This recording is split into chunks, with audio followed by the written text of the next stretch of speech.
Student ये सोचता है ना, मुझे पर्टिकुलर ये जॉब चाहिए सर, तो मैं क्या क्या प्लानिंग करके चलूं, मुझे फर्स्ट अटेम्प्ट में अपना पेपर निकालना है, मैं क्या प्लानिंग करके चलूं। ये वाले क्वेश्चंस हमारे पास आते हैं। ये वाले क्वेश्चंस अच्छा लगा मुझे, इसलिए आज मैं क्लास रोक के भी आपको क्वेश्चन पिक कर रहा हूं। ये आप रैंक के लिए सोच रहे हैं ना, तो सबसे सबसे पॉजिटिव पॉइंट आपके मन में आ चुका है क्या, कि आप पेपर निकालने तक अपने आप को सीमित नहीं रख रहे हैं, अब आप रैंक होल्डर बनना चाहते हैं। अब आप एक रैंक होल्डर बनना चाहते हैं, जिसके लिए बहुत प्यारी सी प्लानिंग है। क्या, ध्यान से सुनिएगा। आपने एक कहावत सुनी होगी, कहता पैर उतने ही फैलाइए जितनी चादर हो, है ना। फिर आपने इसकी भी कहावत सुनी होगी, कहता हम चादर बड़ी कर लेंगे, क्या दिक्कत है।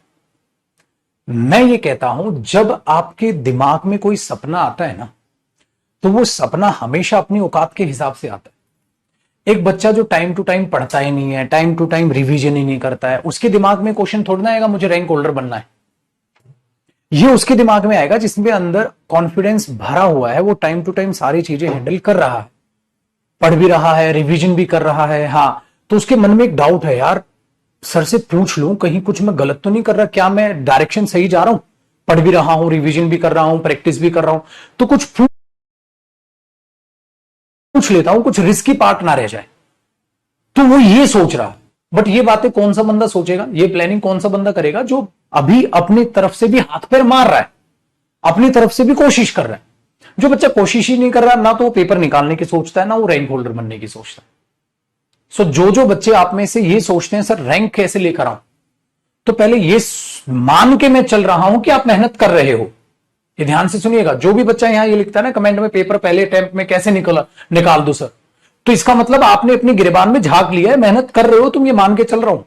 तो मैं ये नहीं कहूंगा मेहनत करिए, वो तो आप कर ही रहे हैं, बट आप ये पूछना चाह रहे हैं सर वो मेहनत मेरी किस डायरेक्शन में जाएगी, मुझे सीजीएल में लाना है रैंक 1, तो किस डायरेक्शन में मेरी मेहनत जाएगी। तो भाई उसके लिए आंसर सुन ले, बहुत आसान सा आंसर है, और गारंटी है मेरी आपका रैंक 1 आ जाएगा, रैंक होल्डर आ जाओगे आप बहुत जबरदस्त तरीके से। सिर्फ एक छोटा सा काम, ध्यान से सुनेगा। आज के इस कंपटीशन के लेवल पर ना, सबसे पहले तो टीचर्स ही इतनी मेहनत कर रहे हैं, चाहे कोई भी टीचर हुआ जिसका भी आपने नाम सुना है कि फला फला जो टीचर है वो अच्छा पढ़ाते हैं, तो टीचर्स के बीच ही आज के टाइम में इतना कंपटीशन है कि सबसे पहले तो टीचर्स को ही अपना रैंक लेके आना है। मतलब हर टीचर ये सोच रहा है, जैसे मैं इंग्लिश पढ़ा रहा हूं तो मैं ऐसी पढ़ाऊं कि बच्चा खुश हो जाए, मेरी तारीफें करे भाई साहब कि सर जो आपने पढ़ाया पेपर में आया, मजा आ गया। फिर हमारे सारे साथी इंग्लिश के जो टीचर्स हैं, जो इंग्लिश को पढ़ा रहे हैं, वो भी ये कोशिश कर रहे हैं। तो मतलब हमारे बीच देखो कितना पॉजिटिव कंपटीशन हो गया। मैं कोशिश कर रहा हूं मैं अपने बच्चों को दी बेस्ट पढ़ा दूं, वो भी कोशिश कर रहे हैं मैं अपने बच्चों को दी बेस्ट पढ़ा दूं। तो सबसे पहले तो लड़ाइयां कहें, लड़ाई नेगेटिव वर्ड होगा, मतलब ये कहें पॉजिटिव एक माहौल क्रिएट हो गया टीचर्स के बीच में। चलो भाइयों मेहनत करते हैं अपने अपने बच्चों पर, रैंक होल्डर बनाते हैं।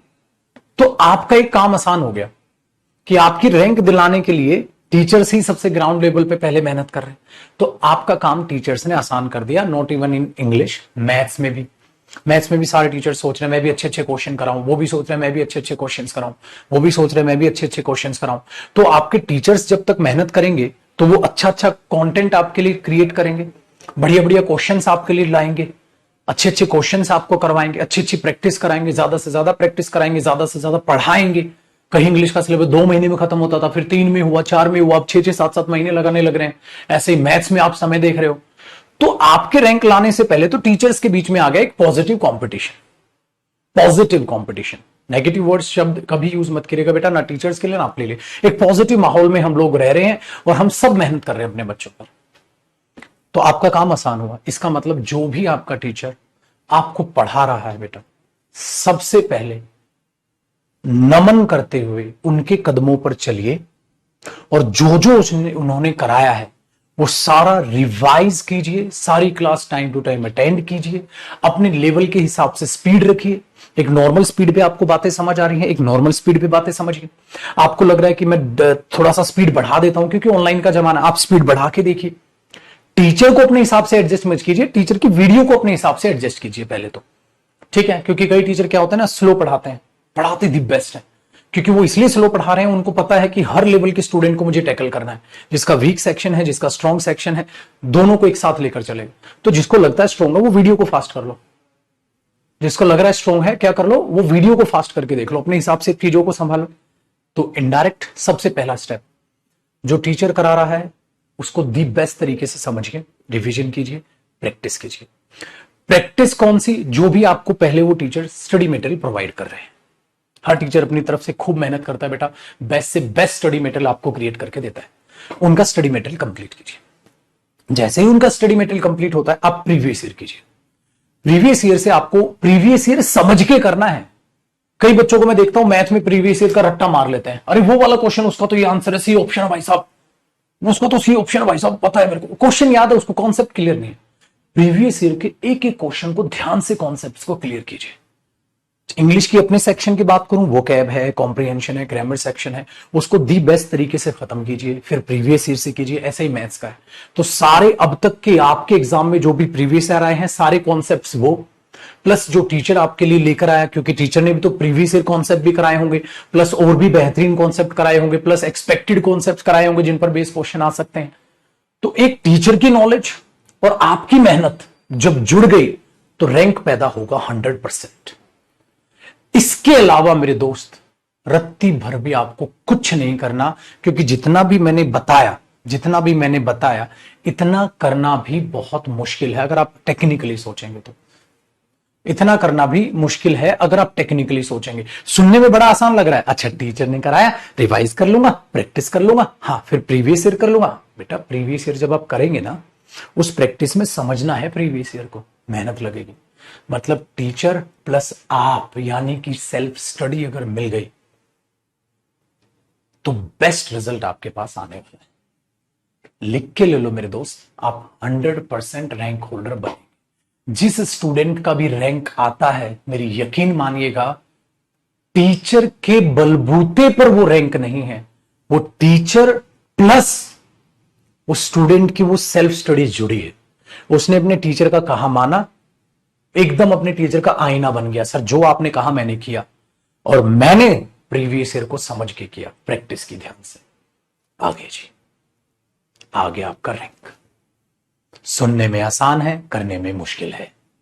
अब इसमें से कौन बच्चे आ जाते हैं जो सिर्फ जितना टीचर ने कराया सिर्फ उतना ही करते हैं, उनके पेपर निकल जाते हैं, वो रैंक होल्डर नहीं बन पाते। क्योंकि रैंक होल्डर बनने के लिए आपकी सेल्फ स्टडी जुड़नी बहुत जरूरी है। समझ रहे हो सर? रैंक होल्डर के लिए आपकी सेल्फ स्टडी जुड़नी बहुत ज्यादा जरूरी है। वो कहते हैं ना, बैट्समैन को कोई कोच कितना ही कुछ सिखा दे, लेकिन उस बैट्समैन के पास एक उसका ऐसा शॉट होगा, एक ऐसा शॉट वो खेलता होगा जो कोई बैट्समैन नहीं खेलता होगा। जैसे हेलीकॉप्टर शॉट धोनी ने बनाया ना, तो टेक्निकल देखो तो धोनी तो रैंक होल्डर हो गए सर, तो धोनी सर तो रैंक होल्डर हो गए। क्यों? क्योंकि उनके पास एक वो शॉट था जो किसी के पास नहीं था। तो क्या उनके कोच ने उनको नहीं सिखाया होगा? सिखाया ना, तो उन्होंने अपने कोच का भी माना, लेकिन एक अपने पास वो चिंगारी थी जिसने उन्हें एक नॉर्मल प्लेयर से, बाकी प्लेयर्स भी फेमस हैं, बाकियों के भी नाम हैं, लेकिन उन नॉर्मल प्लेयर्स से उन्हें ऊपर उठा के एक अलग ही कैटेगरी में, रैंक में लाकर रख दिया। सो मैं या कोई भी टीचर खूब मेहनत करके सभी स्टूडेंट्स को पढ़ा रहे हैं, सब स्टूडेंट पढ़ भी रहे हैं, बट आप में से किसी एक के पास वो शॉट है जो यॉर्कर पे भी छक्का मारेगा। और वो शॉट क्या है? आपका सेल्फ स्टडी। आप सेल्फ स्टडी किस वे से करते हैं? क्वेश्चंस को समझिए। ये मत सोचिए कि मैंने इतनी देर में इतने क्वेश्चन सोल्व कर दिए। इतनी देर में सीखा क्या? एग्जैक्टली आपने अपने नॉलेज में इंप्रूवमेंट क्या किया? प्रीवियस ईयर सोल्व किया या प्रीवियस ईयर समझा? समझ आया? So please follow the teachers, क्योंकि उन टीचर्स ने बहुत मेहनत की है मेरे दोस्त। आप ध्यान से सुनिए, किसी भी टीचर का जिसका आपने नाम सुना है, अरे वो एक दिन में उनका नाम नहीं बना होगा भाई, सालों लग गए होंगे उनको मेहनत करने में। तब जाके आपके कानों में, गांव में, एक छोटे से गांव में एक टीचर का आप नाम सुन रहे हो। बहुत मेहनत की होगी। एक गांव में नाम करने में सालों लग जाते हैं, यहां तो ऑल ओवर इंडिया उन्होंने अपना नाम किया है। तो कई बार बच्चा क्या कर रहा होता, उन्हीं की नहीं मान रहा होता, सिर्फ अपने ही हाँकता है, वो भी रैंक नहीं लाएगा। सिर्फ टीचर की ही हाँके, वो भी रैंक नहीं लाएगा। सो जब तक टीचर और स्टूडेंट की मेहनत नहीं जुड़ेगी, सर रिजल्ट नहीं आएगा। इन शॉर्ट, बाकी बिल्कुल टेंशन फ्री रहो। और जितना मैंने बोला इतना करना भी मुश्किल है, आसान नहीं है। मुश्किल है, हर कोई ये नहीं कर पाता। जैसे कोई बोलता है ना मुझे हेल्दी रहना, मैंने बोला हेल्दी खाओ, तला हुआ मत खाओ, रात को लेट मत खाओ, बट हर एक के बस की थोड़ी ना है। चबा चबा कर खाओ, हर एक के बस की थोड़ी ना है। सुनने में काम बहुत आसान है, हेल्दी खाओ, सुबह आधे घंटे के लिए वॉक वॉक थोड़ा सा रनिंग कर लो, मोर देन सफिशिएंट है, मस्त हेल्दी रहो।